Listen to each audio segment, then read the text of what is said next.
Du als mittlerweile einziger Ötztaler der Gruppe, aber schon was Besonderes heute hier im Heimspiel, oder? Ja, Fabian, das ist allem gewaltig, da auf der HMU zu spielen und speziell in Ötztal. Ja, Wahnsinn. Also, und hoffentlich auch gut eingecremt. Es war heute ja traumhaftes Wetter. Ja, wahrscheinlich jetzt, oder Burschen, wir brauchen nicht unbedingt Sonnencreme. Meine zwei Kollegen, die sind ein bisschen von weiter vom Inntal, sagen wir mal so, die sind die Höhen noch nicht so gewohnt, Ja. aber die haben wir ordentlich eingeschmiert, die haben mit der 50er Creme. Deswegen habe ich heute auch Kappel auch, dass es mir nicht so sehr abbrennt. Aber jetzt geht es ohne dies sozusagen hinein, und zwar ins Gasthaus, jetzt nämlich Let's Fets und die 3 Gasthausbrüder.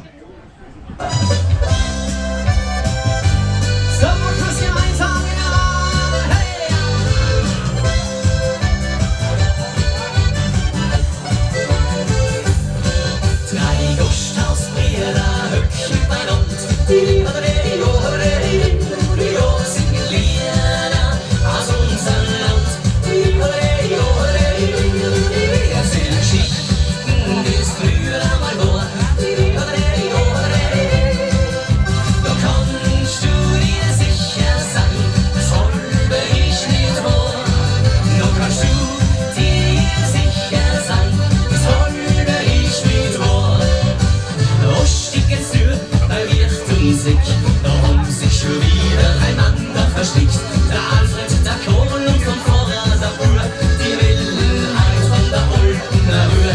Gott Sand im Maul und graue Haar und liegen der Kellnerin was vor. So, und wir klatschen wieder. Die 3 Gasthausbrüder hüpfen bei Land.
Applaus für Let's Fets.